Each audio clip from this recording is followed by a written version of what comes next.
U.S. Marshals are still searching for one suspect in the deadly ambush shooting of 4 high schoolers in Roxborough last September. And now the reward for information on the whereabouts of the 5th suspect is up to $50,000. Yes, 14-year-old Nicolas Elizalde died after being shot outside of Roxborough High School just as a junior varsity football scrimmage had ended. 3 other teens were shot and injured. 4 other suspects, by the way, in this case, ages 15 to 21. They have already been arrested, but there's one more person out there. Nicolas's mother, Meredith, joins us again. Oh boy, Thank it's been, what is it, over a little over 7.5 months now since we talked with you and since Nicolas lost his life. Yeah, it turned 7 months on the 27th.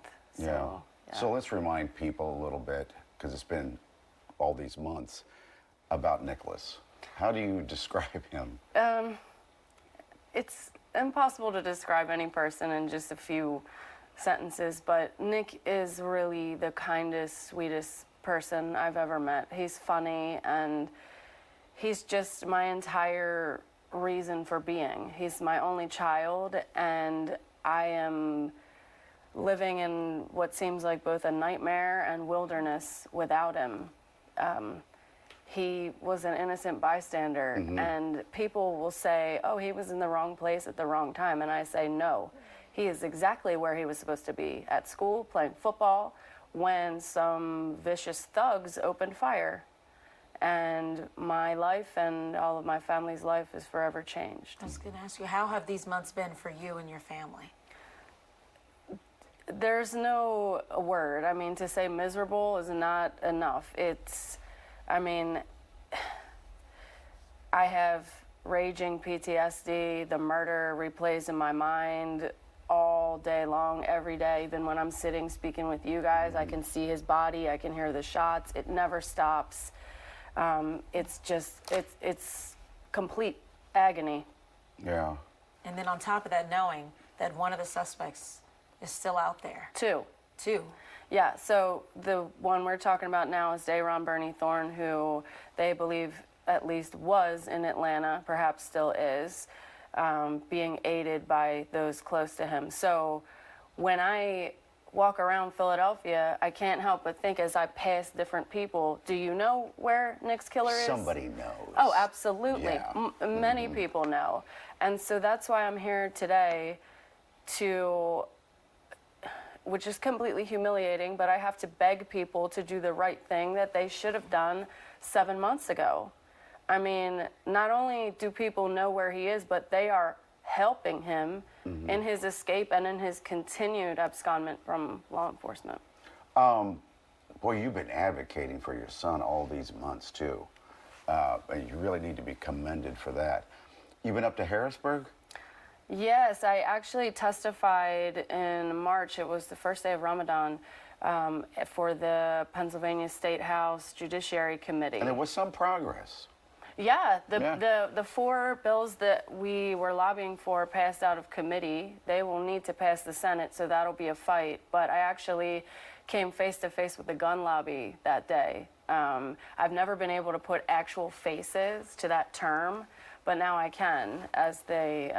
Well, how did they react to you? Well, after I shared my testimony, which was very descriptive about how I watched Nick get murdered, couldn't save him, held him as he died, as I left the room, they laughed at me and mocked me. And they were wearing their AR pins on there. That's disgusting. How did that make you feel, having them do that? You know, this is tough to admit, but that was a Thursday. I didn't get out of bed. I didn't eat. I didn't do anything until Sunday. It took everything out of me. That more than one person could listen to me describe my son's murder, an innocent person. And then laugh. And laugh. Yeah. That's subhuman. It's pathetic. Why is it so important to you that we find this Bernie Thorne guy?